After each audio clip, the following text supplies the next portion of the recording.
Come on. Chat, it's after hours tonight, man. It's after hours tonight. We back with another one. Welcome to another edition of What the Hell's Happening in Sports with the Bay State Media. My guys, Emari Scott and my nigga Ant. Hell yeah. We back. How y'all doing tonight, man? Good, bro. Good. Another Red Sox. Another Red Sox. No Another bullshit. Red Sox dub, bro. Facts. Yeah, 3 in a row. Today was bad. I know Ant's feeling it, man. I know Ant's feeling it, but hey, we'll make this a quick one for y'all because it's after hours and it's late night, and it ain't really been as much of a series. Oh, it was a series up until today. No Eh, bullshit. You know what? I might be being too generous. It ain't been a yeah. series. No It bullshit. It wasn't ain't been a really a series. series. It ain't been no series. I'm sorry, Ant. No bullshit. I'm sorry, bro. But in the meantime, shit. Let's just get right to it. All right. Game 1, 6-3 final. Greg Whitesir took the win. He's 5-4 in the year with a 3 ERA. Luke Weaver took the loss. He's 3-4 with a 2.77 ERA. And Chapman got the save, his 23rd on the year. Now, that was Thursday night. I'm not going to really dive too deep into the stats as well, but multiple guys on the Yankees had a couple hits, which included Ben Rice, Jazz Chisholm, and Paul Goldschmidt. Each of them as well had RBIs, and then Judge and Bellinger added hits as well. Luis Gil, he ended up going 5 innings, gave up 4 hits. 2 runs came in, but 1 was earned. He did walk 5 guys, which killed him. Did have 3 strikeouts. Camilo Duvall shit himself right after. He pitched a third of an inning, gave up 2 hits and a run. He did also walk somebody in the frame. Let's see. Oh, Leiter Jr. I looked at the wrong thing. My fault. Leiter Jr. pitched 2/3 of an inning. Luke Weaver ended up coming in 2/3 of an inning, 2 hits, 1 earned, 2 walks, and a strikeout. Hale came in, pitched an inning, gave up a hit, a walk, but he did strike out 1. And then De Los Santos ended up coming in for an inning in the third, gave up a hit, and then 2 unearned runs came in. Red Sox wise, yeah, Red Sox did what they had to do. Alex Bregman had 3 hits on the night. Roman Anthony was the star of the night with 2 hits and 3 RBIs. Nathaniel Lowe also had a hit and a couple RBIs as well. Off to a terrific start for the Sox. Giolito ended up going 4 2/3, gave up 5 hits, 3 earned. He did walk 3 guys and did have 4 strikeouts. One of those hits was a home run. And then from there, the bullpen was just locked down. Justin Wilson came in, pitched a third of an inning, gave up a hit, did walk 2, and did strike out 1. Kind of somewhat of a rough outing, but no runs did come in, so that does help. Greg Weitzer pitched an inning in the third and did give up a hit, but did get 4 outs right there. Steven Matz came in, pitched 2/3 of an inning, gave up a hit, did have a strikeout, and then Garrett Whitlock and Aroldis Chapman, each with an inning, locked it down for the bullpen right there. Gentlemen, but especially Emari, because I know Ant, watch the game, but obviously, it's tough on the Yankees' part. Emari, how'd you feel about Thursday's game, but also how'd you kind of feel about Giolito's outing for the most part? I felt like Giolito played pretty well.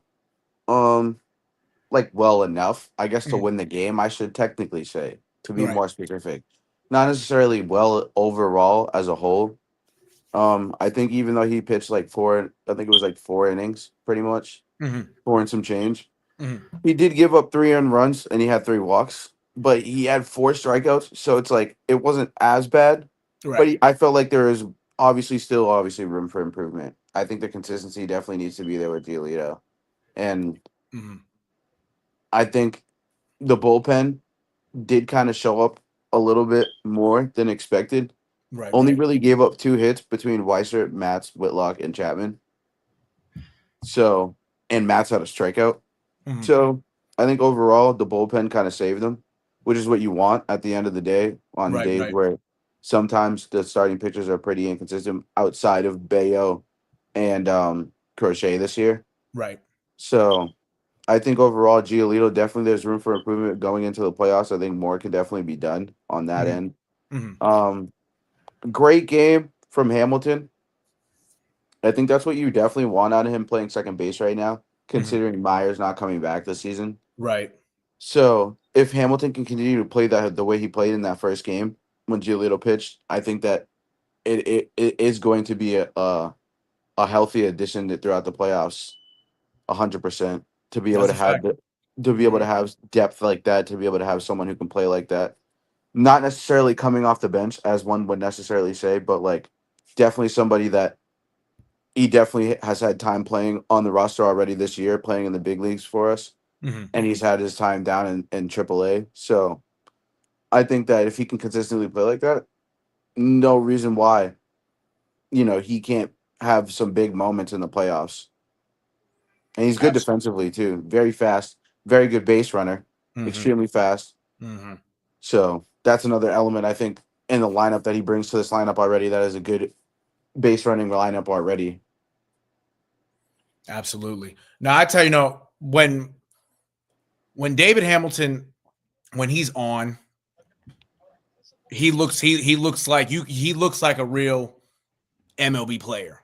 Yep. But when he struggles, that's when it's hair pulling. Especially at times at the plate.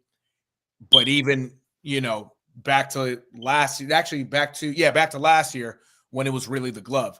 Now he's been a guy that has been up in the big leagues, down in the minors, up in the big leagues, down in the minors, and you can kind of tell that okay, at least when he's up here defensively, okay, well he's been he's made a couple errors throughout the year when he has played, and it happens. It's baseball, but at least now, especially in this series, with a couple of the plays that he has made, it's like okay, word, this guy right now, he's up in the big leagues. He doesn't have a big role, but when he gets his opportunity, if he gets on base, he's impacting, stealing bags and whatnot and playing some good defense. That's going to help in the playoffs because I tell you, there's going to be certain moments.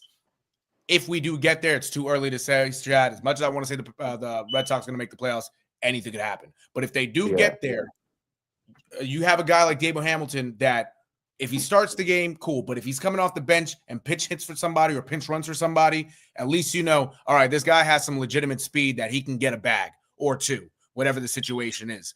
Right.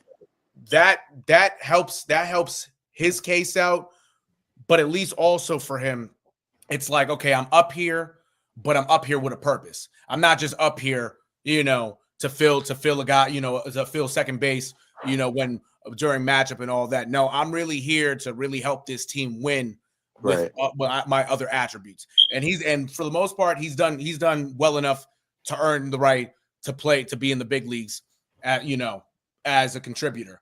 It helps him out even more, like you said, Emari, that Marcelo Mayer is hurt. Because if Marcelo Mayer was healthy, yeah, this guy at this point probably wouldn't have been back up here. He would have just been stuck in the minors, and who knows? He probably would have got traded by now at the Right. deadline for somebody with for a guy with some speed. So he's helped us out a lot. I will say also for him, he has to keep maintaining what he's doing, especially playing second base, because I tell you, one or two errors or miscues, you're gonna have a whole lot of Red Sox fans. Oh, send this guy back down, bring somebody else, bring Sogar back up. You're gonna hear it. So if he just keeps maintaining what he's doing right now, yeah, he'll be fine. He'll be fine. And it Absolutely. does feed off of other players too. So, what was I gonna say? Oh, since Ant's back, Ant. I saw for game one. How do you think Luis Hill did overall? I know it was kind of troubling, but was there some what were the good things and what were some of the bad things you felt going about his start? Um, some of the good things was that he kind of held his own, Mhm. in a way to where like he didn't get demolished, I guess. Like Right, it could have been a lot more uglier than what it kind of ended up being. right. Um, especially with that second inning where y'all scored a run without even getting a hit. Um, Hmm. because errors. Yeah. what one of those areas being the bouncer off of Heel's glove, or when Jazz Chisholm threw it like 20 feet above Paul Goldsmith's head, or when Ben Rice threw it 20 feet above Jazz Chisholm's head. Yep. It was. I mean, the defense just wasn't great on Thursday night. So I mean, it. I don't know. It cost us, obviously, even though it was a back and forth game up until kind of like the end. Yeah, it was kind of like a tug of war. Right. Yeah, I feel like if we were to execute a lot better, we probably would have taken that game, not make as many costly defensive mistakes. But obviously, it kind of happened. It's kind of been a story. It's kind of been a story all season. And obviously, Volpe has been a lot of the focus of these errors, considering he has the most in the MLB. But it's honestly not just him. Sometimes it also would be like I said, like it'd be Chisholm sometimes, it'd be Goldsmith sometimes, it'd be Ben Rice at times. We just gotta lock in better on defense to be quite honest. No, I feel that. I do feel that because I tell you, kind of watching the Yankees make 3 errors in Thursday night in the inning, it brought back to the Red Sox from the last couple years, 23 and 24, but especially 20. Actually, no, I can't say especially 23, but really it showed in 24, but it was one of those things. It's like, man, like we're really going to continue this, making boneheaded errors.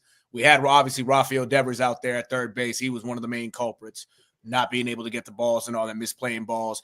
Sometimes there was hiccups, even with guys like Jarren Duran, Cedar Rafael and whatnot. But Right.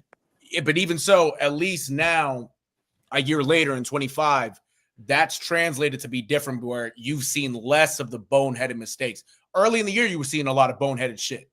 Now it's like, okay, it might happen, but it could be 5 to 10 games without really seeing some bonehead shit. You know what I'm saying? It's been way more Right. consistent with defense. Looking at the Yankees, especially in this series, starting with game 1, it's like, yeah, now this is for me seeing it. I'm like, yeah, this was the Red Sox problem. That was the Red Sox problem, And Anthony Volpe, you're supposed to be a guy that they thought highly of you, and they still do in a sense, but especially from how it was a couple years ago to when he debuted to the last couple years defensively with him, it's like I'm watching him sometimes. I'm like, man, this kid, he might really. Yeah, it's night and day. Yeah, it's not. It's not. No It's bullshit. night and day. It is. And when he does make a play, no, he can be flashy and make some plays. Don't get me wrong. But a lot of the times, it's really him doing boneheaded shit that doesn't make any sense. Like, especially him going to second base when there's a guy already at second base. I think it was Duran. When Duran's already at second base, he's not even trying to go to third. Why would you throw the ball to second base instead of getting out at first? It's like, come on, man. You're in the major leagues. This isn't the minor leagues anymore. This isn't college, high school, whatever, AAU. This is the major leagues, bro. You got to know what the fuck you're doing, bro. For real. But that's, hey, like I said, the Red Sox we're going through shit like that the last couple of years. So to see it with the Yankees, it's like, shit, it's baseball. It can happen to anybody. Right. No cap. But with that being said, Chad, at least for this first game, again, 6-3 final, Sox took it. I will mention in the 9th inning, Roman Anthony hit a monster. Well, I wouldn't say monster shot, but it was nice enough that he had, I believe, I want to say his first real bat flip of a home run, really like a pimp job. He's like, yeah, welcome to Yankee Stadium type of bat flip. You know what I'm saying? Like, that was cool to see too. Hey, he's been good for the Sox, and he has a bright future. hopefully continues to crank some homers like that. But yeah, 6-3 final for the first game, chat. Keep it going real quick. I'll get, we ain't gonna spend too long because it's the Yankees, man, is just tough. It's just tough for them right now. No bullshit. Right. We'll ease up on Ant too. Because it's it's a tough situation. But probably when we get to the third game, Chad, you'll hear a lot more, a lot more shit talking. No cap. No bullshit. All right. Friday night's game. 1-0 final. Brian Bayo took the win. He's now 10-6 on the year with a 3.07 ERA. Leiter Jr. ended up taking the loss. He's 5-7 with a 4.14 ERA. And then Chapman again coming in for the save. He has his 24th save on the year and an astounding 1.08 ERA. One of the better seasons for a reliever in a few years. I tell you, Chad. This was a pitcher's duel. I'm gonna get to the stats, but it was much of a pitcher's duel that the Yankees only had 3 hits on the night, and it was by Trent Grisham, Ben Rice, and Austin Wells. They each all had hits. Pitching wise, Max Fried had a bounce back game, and it was really encouraging for his standards. This should be a start for Max Fried that really should start. That he should really start looking like the old Max Fried from the first half of the season. He went 6, gave up 4 hits. He did walk 3 guys, though. The walks were a little bit of an issue, but he did strike out 7 times. Leiter Jr. again came in the 7th inning. He he pitched the inning, gave up 2 hits and an earned run. That was the winning run right there. Devin Williams came in, pitched the inning and had 2 strikeouts. A better outing by him. And then David Bednar, their unquestioned closer at the moment, did pitch an inning and gave up a walk. Now, some news that wasn't mentioned before, since I haven't been live the last couple days. We finally got the password up in the big leagues. Johnston Garcia has debuted, for the Sox. And I tell you, his first game, kind of forgettable for the most part. But he ended up being 0 for 3 with 3 strikeouts. He did end up walking in the game. Max Fried did walk him at one point. But for the most part, the Sox only had 6 hits on the night. Alex Bregman had 3 hits. Connor Wong, surprisingly, had a couple hits and an RBI. Yeah, he showed up. Finally. He's doing a lot better than he was before. But he's finally starting to pay off for him. And then new acquisition Nate Lowe ended up having another hit. So that was the 6 hits for the night. Again, Brian Bayo, he went 7, gave up 3 hits, did walk a guy, but he had 5 strikeouts as well. A shutout on 7 shutout innings by him. And then Whitlock and Aroldis Chapman came in each, pitched an inning, 2 strikeouts. Yeah, this was a dominant pitching performance by the Sox. And I tell you, Emari, man, Brian Bayo's been a Yankee killer so far in his career. So far. How'd you feel about how he pitched Friday night? Amazing, bro. As per usual this year, he's showing that he can be the number 2 ace on his team. Mm-hmm. And I think that with that being said, like going 7 and only allowing 3 hits, having 5 strikeouts, no earned runs, like especially against this lineup, that's an elite Yankees lineup that has Judge, Jazz, Bellinger, and so on and so forth. Who really he got the best of pretty much everybody all day. I mean, Grisham and Rice both had 4 at-bats, and they both had a hit. But out of the 4 at-bats, they both only had a hit. And then everybody else on the team, the only person to have a hit was Austin Wells. And everybody else pretty much didn't have a walk except for Dominguez. Dominguez was the only one with a walk. Yep.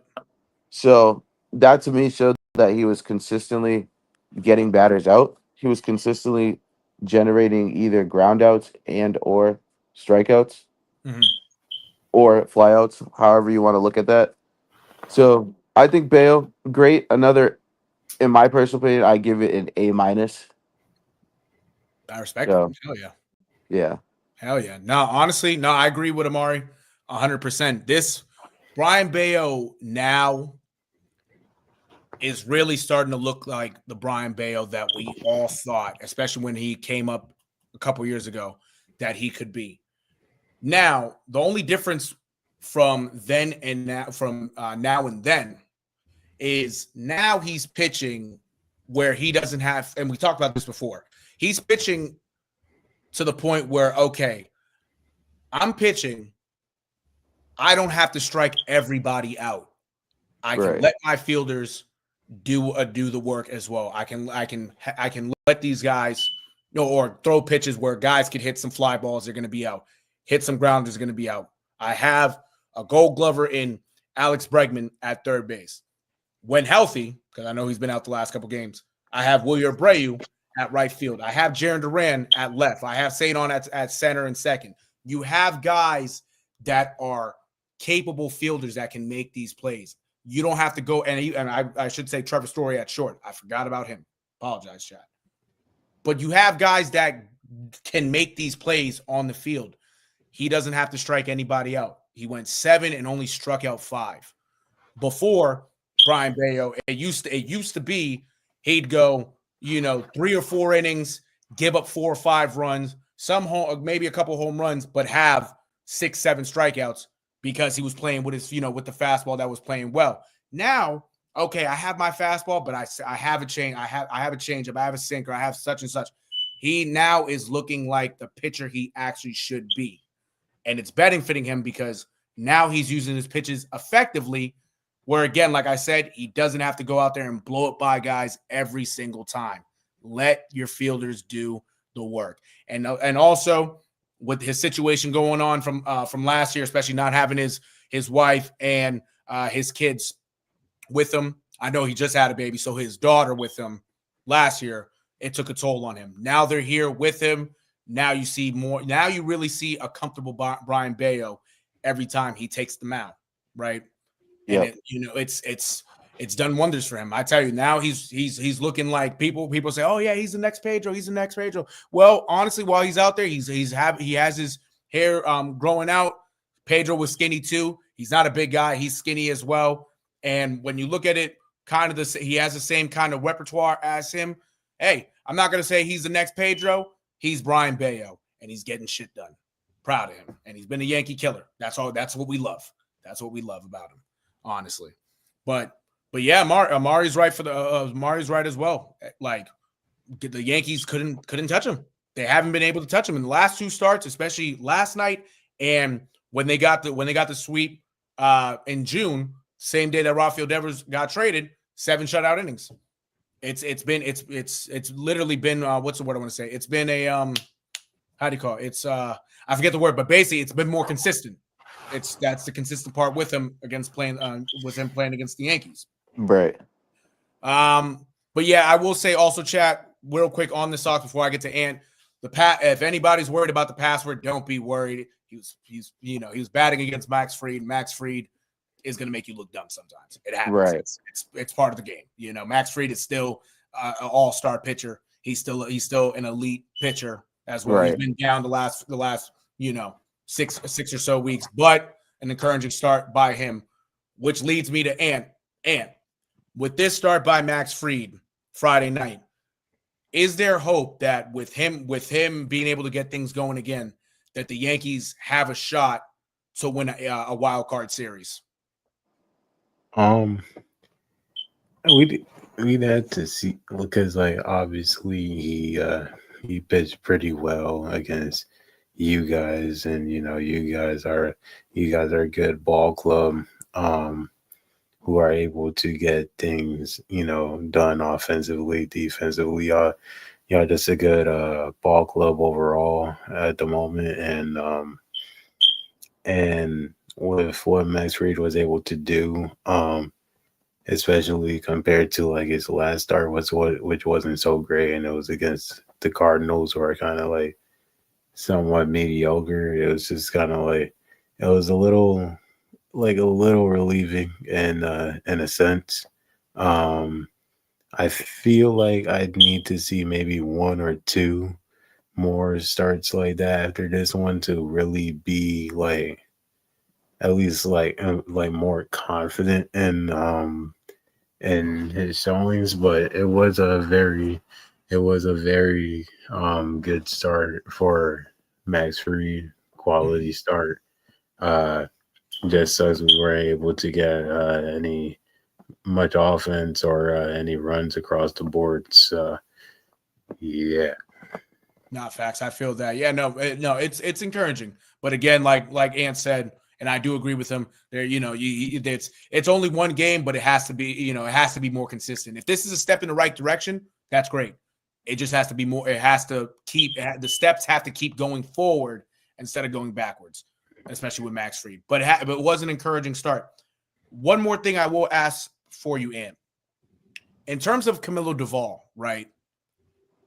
I know it's been shaky so far, but do you think he could? You think he can start getting more comfortable being in with this Yankee team and start pitching to the level that we know he can pitch, or do you think that this trade will, by the end of it, won't work out for the most part?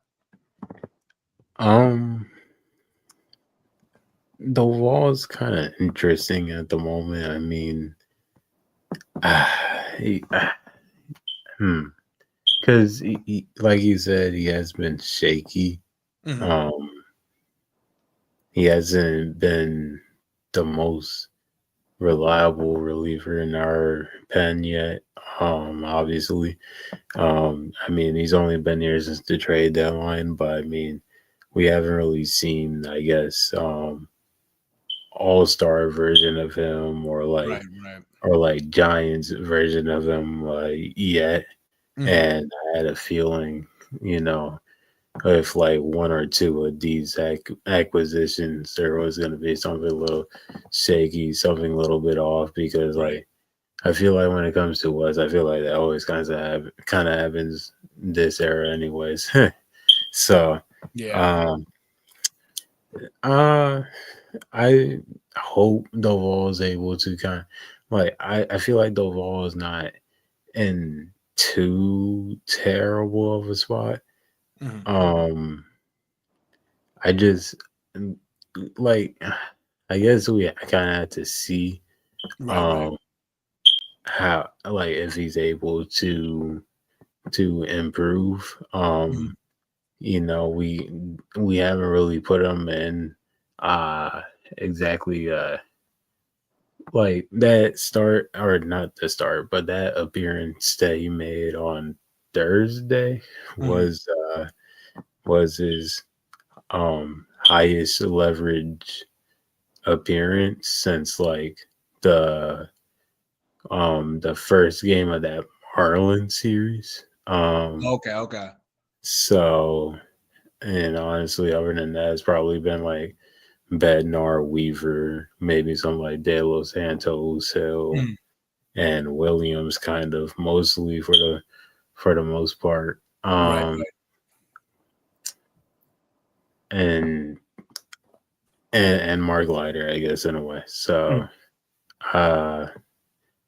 it's been a little shaky from Duvall. I don't, like I said, I mean, and like you said, so I mean, I'm not too concerned about Duvall yet. I'm not ready to like jump off any bridges yet, but I do hope it improves kind of soon, because it would be pretty helpful. For sure. No, I agree with Ant 100%. I do agree with you. I tell you, there's still a lot of time left, and Emari knows this too. That's why even earlier I said if the Red Sox make the playoffs, even if the Yankees make the playoffs, and I say that because there's a lot of time and anything could happen. We saw it with Red Sox fans. We saw it back in 2011. The team on paper is one of the better teams in recently in MLB history, just on paper wise. But you saw how that ended up, especially with a terrible September, and they didn't even make the playoffs, right? Anything could happen. Anything could happen. Even in the good spots that both these teams are right now in the wild card hunt, anything could happen. But in order for the Yankees to keep going on the upward, guys have to step up. Hopefully a guy like Camilo Duvall can find his footing with this Yankees team and really start to step up, because he, in the law, if things can go well for him, he could really be an X factor out of the bullpen along with Bednar. Because I know Bednar struggled at first as well, but he's picked it up in the last week and a half. So there's things to work on. It just has to start happening now for the Yankees, just like the Red Sox. But it has to start happening now in order to really see some improvement. That's a fact. One guy that we haven't mentioned yet is Aaron Judge. I'm gonna go through this third game before we do a quick preview of tomorrow's game. Aaron Judge has not shown up yet. Has it been pitching? It has to an extent, but also Aaron Judge is a superstar. In order for the Yankees to really win these games, Aaron Judge has to show up. He hasn't shown up yet. Hopefully, tomorrow's game he does, but foreshadowing now, he ain't really show up in this next game, in today's, well, I should say yesterday's game as well. With that being said, yesterday's game was similar to the first two games, except it was on the Yankees' part, it was pitiful. 12-1 final yesterday. Garrett Crochet with the win, 14-5 on the year with a 2.38 ERA. Will Warren ended up taking the loss. He's now 7-6 with a 4.47 ERA.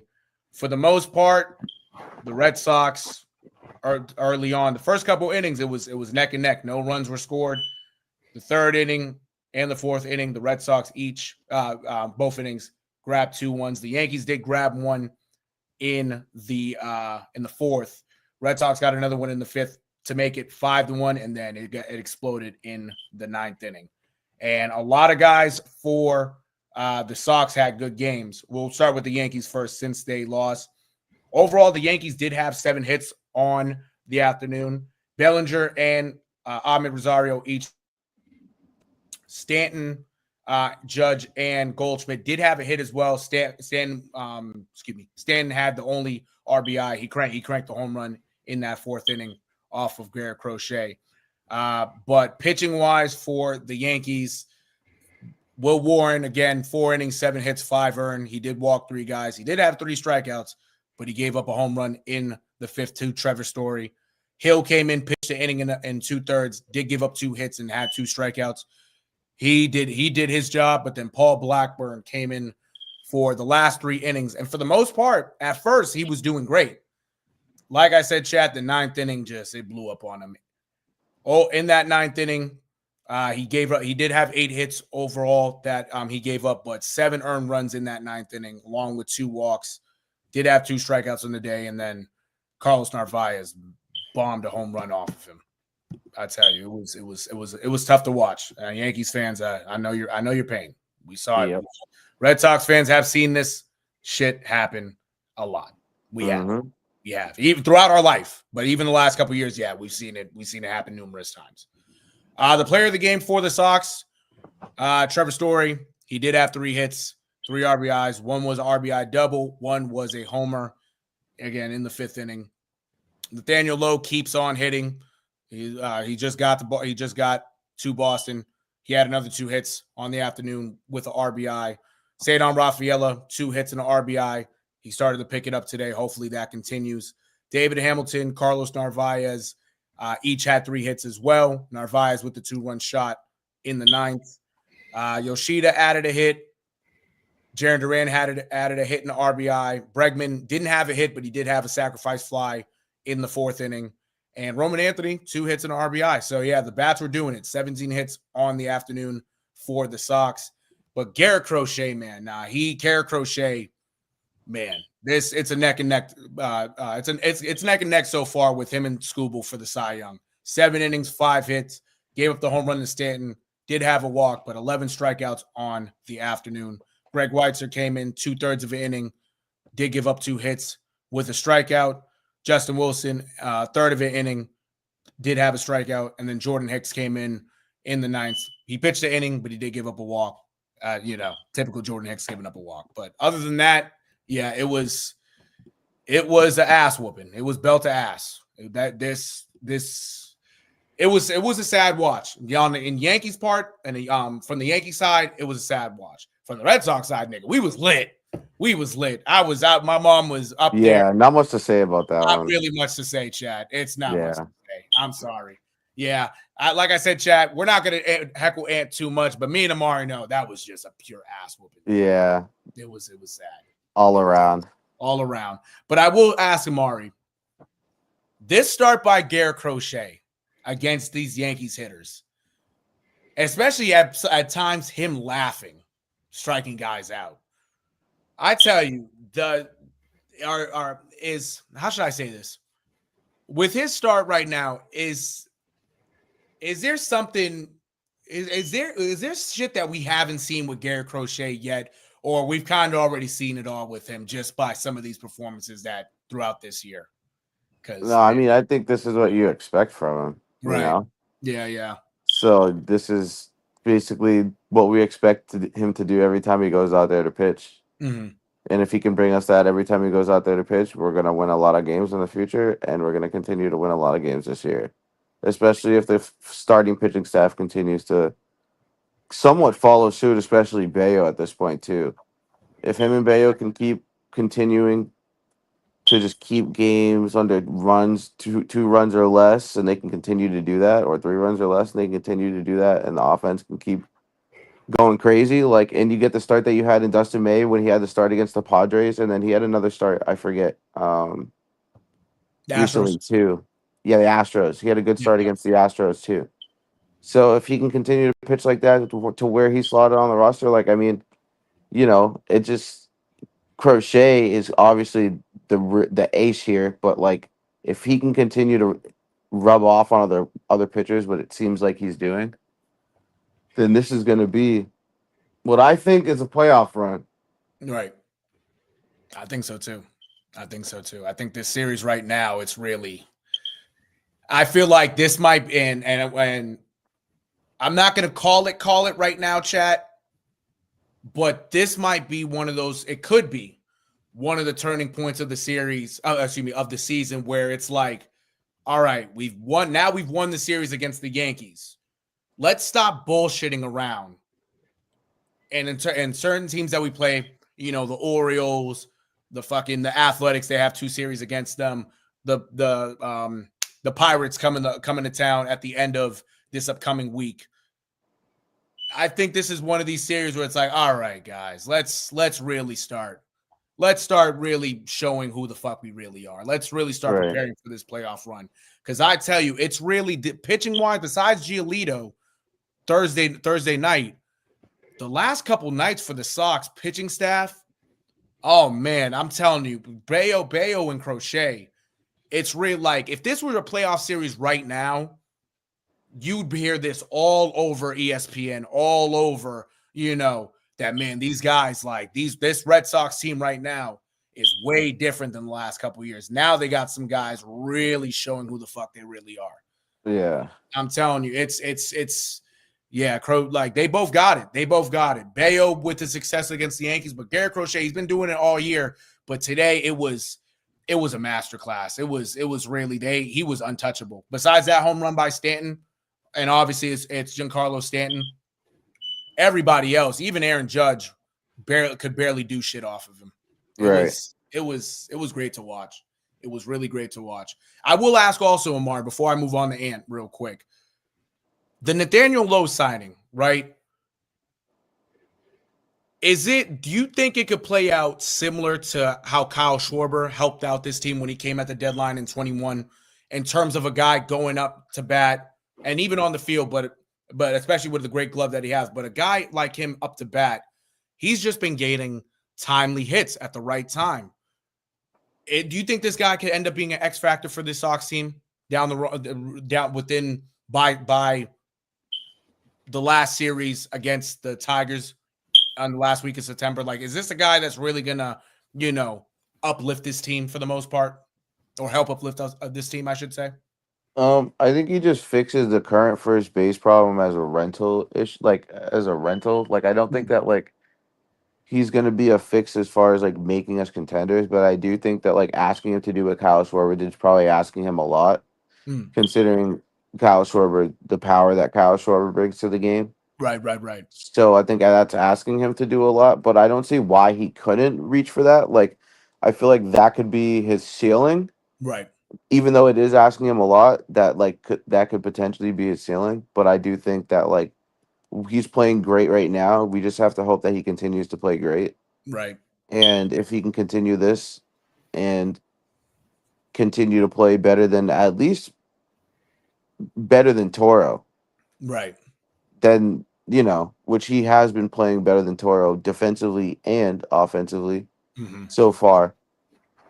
I don't see why. It's a good thought, but I think asking him to do what Schwarber did is just definitely asking him of a lot. But I do think he could be definitely a good rental piece for us to see where we're gonna go as far as like Cass's situation this offseason.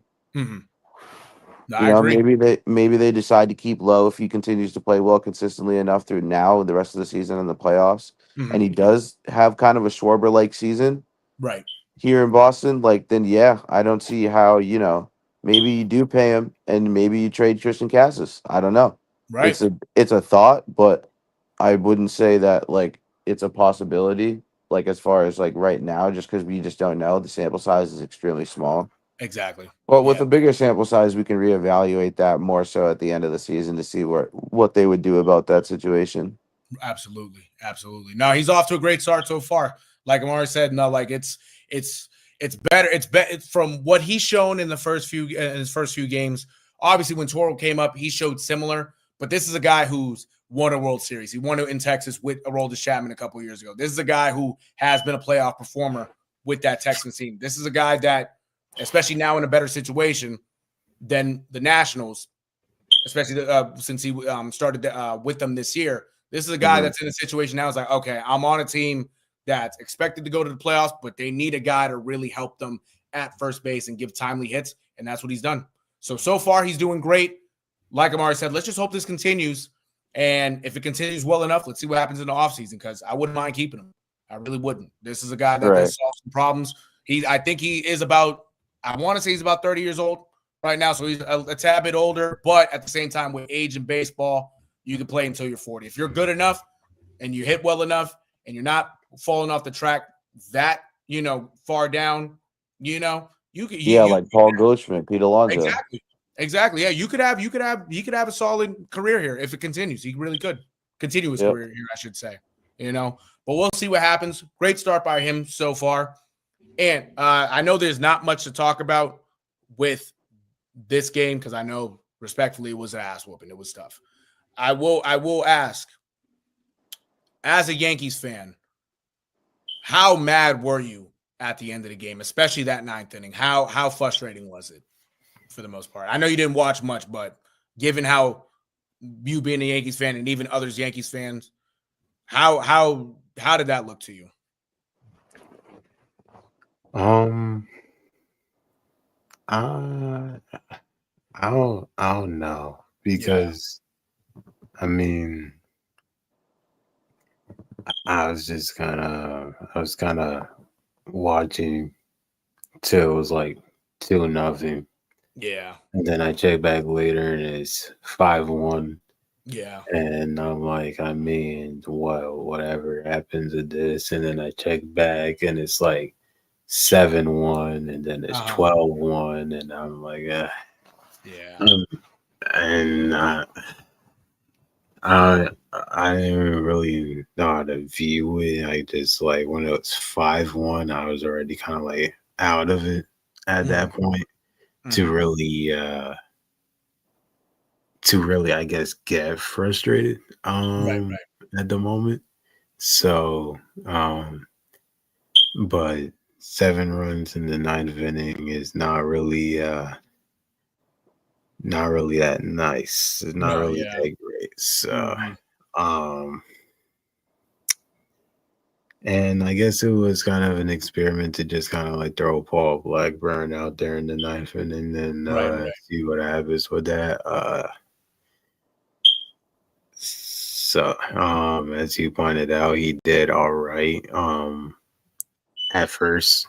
And then, he goes in ninth inning and all hell breaks loose. So I mean, I mean, I don't know. Yeah, I mean, I don't hate the idea of us going out to get Paul Blackburn. But I mean, I don't know. I feel like the whole team just kind of do some type of soul searching. We gotta do kind of something here. I mean, they asked Giancarlo after the game today, and they asked Stanton about how we played against the Red Sox this season. He said it's unacceptable, and it really is. Yeah. Considering the last few years, considering like Aaron Boone's record against the Red Sox in general as well. He came into this year, I believe, 66-51, if I'm not mistaken, against the Red Sox. Now it's probably like 67 and like 58. Yeah. 50. Yeah. So it's all just from this year alone, we're 1-8 against Boston. So something gotta change about that, because it's just it's a rival. It's supposed to be a rivalry, so Right. it's not supposed to be as lopsided as it's supposed to be. At this point, I'm just hoping we could salvage the series come Sunday Night Baseball and see what kind of happens from there. Nah, facts. I agree. Yeah, no, there's still one more game left, chat. There's still one more game left. Obviously, the Red Sox have taken the first 3. But at least for the Yankees, if they can show out at least, some positivity tomorrow, that at least for them, that'll be at least all right. They're like, all right, listen, we got our ass kicked the first 3 games. We especially the third game, we got our ass kicked. At least if we can get a win in this series, all right, fine. We'll take the ass. We'll take all the negativity. We'll take all the what's the word I want to say? All the scrutiny and whatnot. Let's just try to get a win. And with that being said, exactly. With that being said, real quick chat for tomorrow's game. Let me just find it real quick. I got it right here. I just gotta. Oh, here you go. Word. I'll throw that up real quick. Word. Tomorrow, again, like Ant said, it's Sunday Night Baseball, 7:10 start on ESPN. It'll be Dustin May for the Sox. He's 7-9 with a 4.59 ERA with 114 strikeouts, just to let y'all know. Obviously, if you don't know, he came from the Dodgers at the trade deadline. So far with the Sox, he's 1-2. He's done well for the most part, but in the 2 losses, obviously, the Sox couldn't get it done. But he's been good so far. Hopefully, he can continue that trend. He is going up against All-Star Carlos Rodon. He's 13-7 on the year with a 3.24 ERA. He does have 169 strikeouts as well. This, I will say, chat, again, for the Yankees, just looking at that, the Yankees should be able to do some damage on Dustin May. They should. Dustin May, obviously, he's been good so far with the Sox, but again, how he's pitched, the Yankees should be able to take advantage on some of the pitches he throws. Whether it's guys like Aaron Judge, Cody Bellinger, and Giancarlo Stanton, even Jazz Chisholm should be able to crank one out of the park with how he pitches. Will they? We'll see. But if Dustin May ends up throwing a gem, for us, hopefully he does. But if he does and the Yankees bats can't get anything going, this series might come back to haunt him. It could come back to haunt him in the long run. We'll see what happens with that. I will ask, Emari, do you think the Yankees could do some damage on Dustin May, or could this be a start that Dustin May has that it's like, oh shit, this kid, might be a gem for us coming down. What's the word I want to say? I'm blanking. I'm sorry, Emari. Is this a kid that could really show out in this run that the Sox are going on right now. If Giolito could pitch well, so no, can if he. Dustin May. Well, I'm saying if Giolito could pitch well against the Yankees, so can Dustin May. Oh, yeah, I see what you're saying. Word. Yeah. So, that's how I view that. Right. That's fair. No, he does show promise. There is some promise in his game. Yeah. So, His off-speed stuff is great, and his command is great with the heater, So I think that's good against especially a team that likes to swing a lot. His style of pitching should definitely bode well. 1,000%. I mean, it could go wrong, like in the sense, he could get shelled. But that's the type of the lineup the Yankees are. They're either extremely hot or they're extremely cold. There's really no in between. Exactly. I feel you on that. And how do you feel in terms of this lineup against Dustin May tomorrow? Do you think they should be able to, put some damage on him?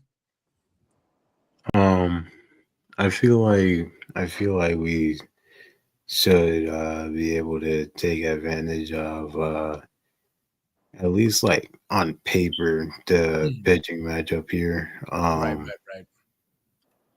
It depends on if maybe Dustin May improves, maybe just kind of stays like to me he's kind of like, with no disrespect, he's still young. This is only his 6th year in the MLB. Yeah. So I mean, like, but right now he's just kind of like, to me. Yeah. And Rodon on the standard of Rodon, depends what kind of. Sometimes we can get like a very dominant version of Rodon where it looks like he's like stupid good, and then sometimes it's just kind of like, just please get us their 5. No facts. Exactly. So honestly, hopefully Rodon has at least a decent starter somewhat, and we're able to pull out something here and go into this week where it might be a little bit better, where we go against teams like Nationals and the White Sox, get some of our confidence back before teams like the Astros and the Blue Jays, and then I believe y'all again. So I mean, right. But besides looking ahead, just like, let's not get swept here. No, facts. I feel if the Yankees come up with a win tomorrow, for their standards, at least they took a game. It's been a struggle of a series, but at least get one. Because if you do get swept again by the Sox, if you get swept again, because they got swept in the last series they played back in June. If you get swept again, like it could very well come back to haunt the Yankees.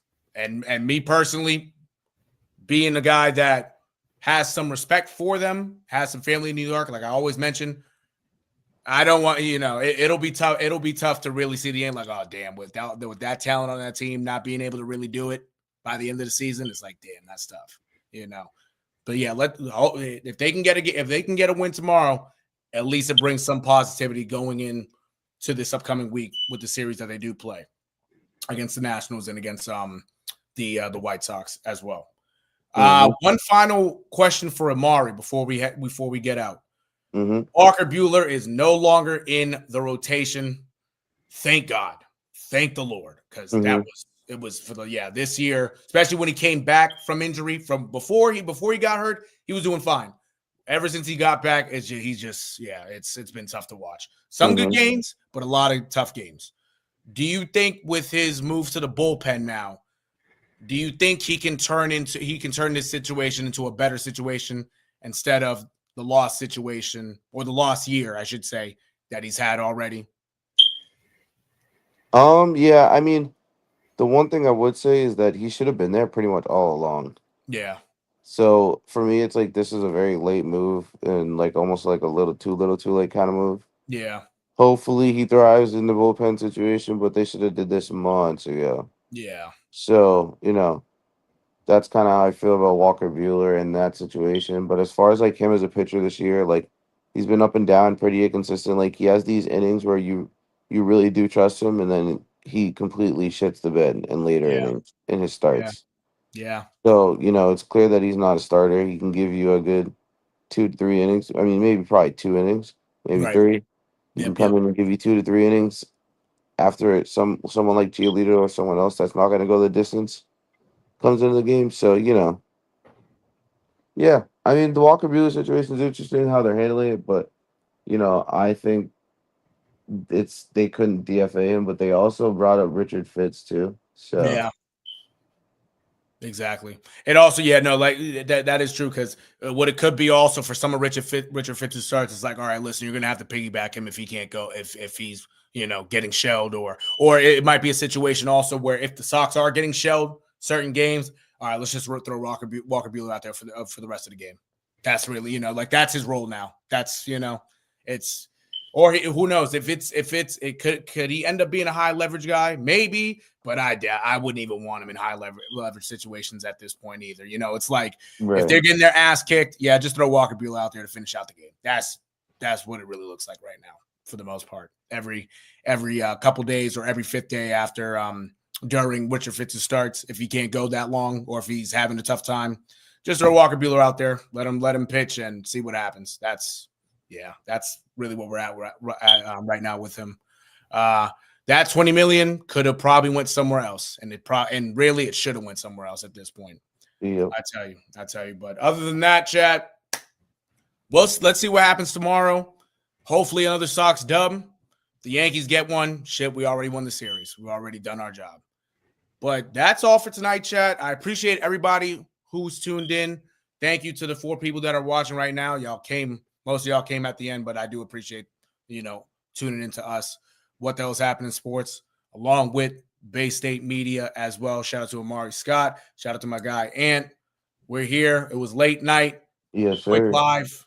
But hey, we had to at least come on here to kind of let y'all know what the fuck's going on. No bullshit. Yeah. Hell yeah. But other than that, chat, shit. We'll see y'all. Hopefully, because it's already 117. Hopefully, you'll see us later on. You most likely will. We'll see what happens after this game coming up tonight. Yeah, chat. Appreciate y'all tuning in. Catch y'all later.